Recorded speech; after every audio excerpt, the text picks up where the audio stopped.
Alright, so I haven't had any new content to upload for my channel recently. I've been going through a few things. My daughter had to have surgery, which took all of our money almost, and I haven't had time to look at my Cherokee.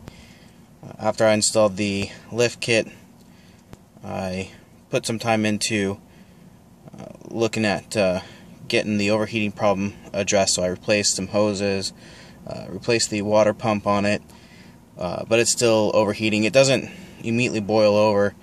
You have to drive it for a while, but then it gets too hot, and it doesn't boil over, it just gets up close to just too high of a temperature. So I definitely have, when you start it, bubbles coming up through the coolant, so I gotta replace that head gasket. I just haven't had time or desire to do that.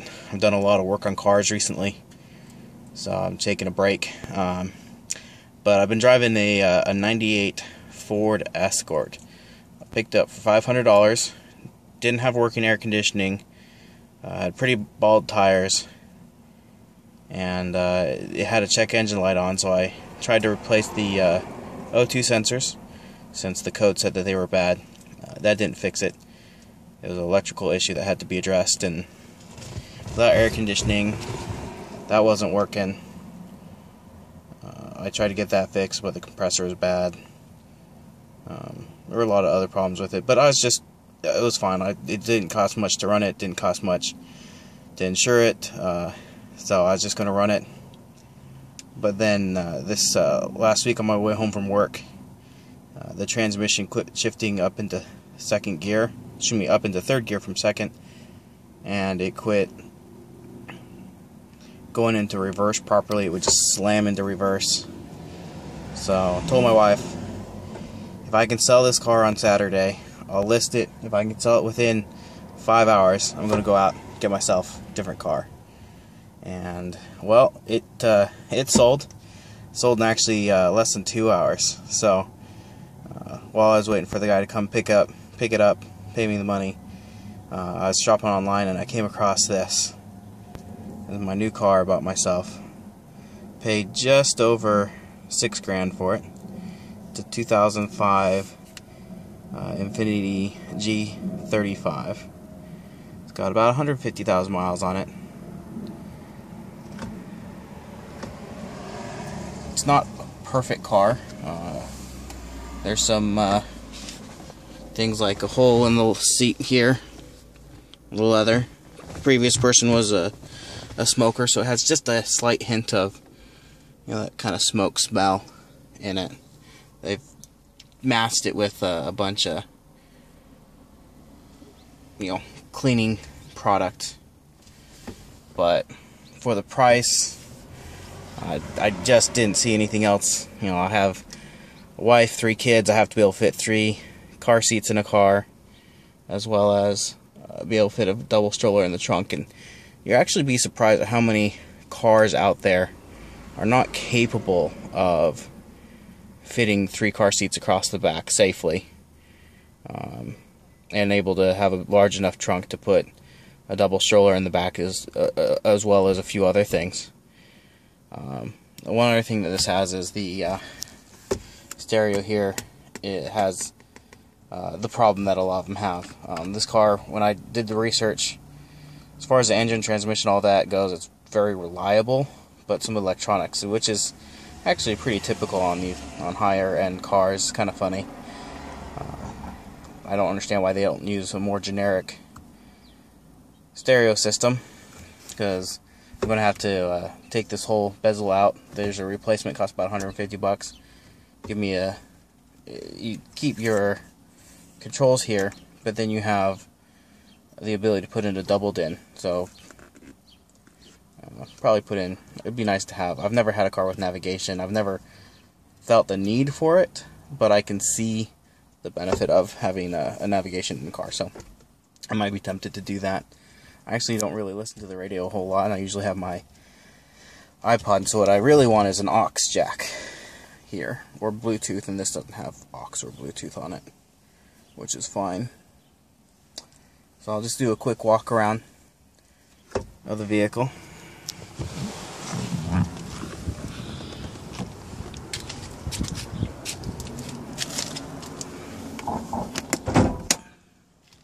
Forgot to pop that. It's kind of a medium blue silver metallic. I'm actually a huge fan of the color. See my Saab over there is red. I've owned several black and several red cars, which I find to be funny because I actually really hate black and red cars. I always have, but last few times I've gone to buy a car, you know, I wanted either certain features or a certain car. Like for my Saab, I wanted a Saab wagon, and I wanted to have the aero package with tan leather because I'm in Arizona, it's hot. I wanted ventilated seats because, again, I'm in Arizona, it's hot, and ventilated seats are amazing because it actually draws air through the seats. Anyways, I found, when I was looking about this time last year, I found exactly one with tan leather seats, aero package with ventilated seats, and it was in New Jersey, so I had to ship my Saab from New Jersey to Arizona. But anyways, back to the Infiniti.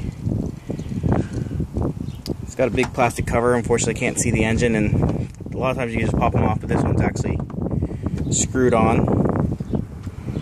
Of course, the dealership cleaned everything down, so it says a pretty clean service history.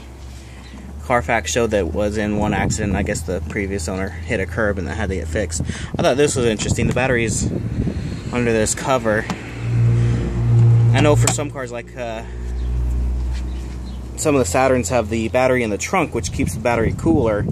I wonder if this has, you know, that same effect, because my sister had a Saturn and she had a battery that lasted like 7 years, and the only reason why it didn't last longer than that is because the car was actually in an accident. She went into a meeting and parked along the street, and it was at night, and somebody sideswiped it and trashed the car. So, but she had the original battery. She had it 7-8 years.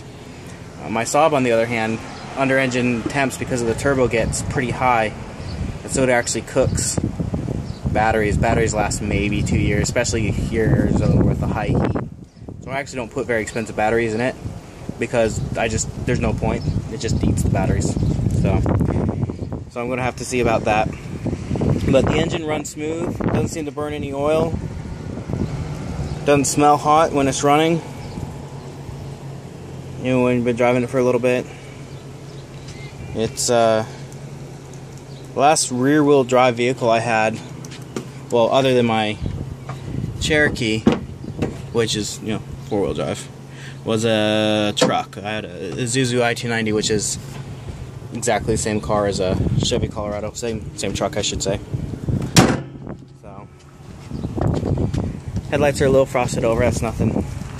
Just needs that. Some rock chips here, which car with the number of miles that this has, it's not unexpected.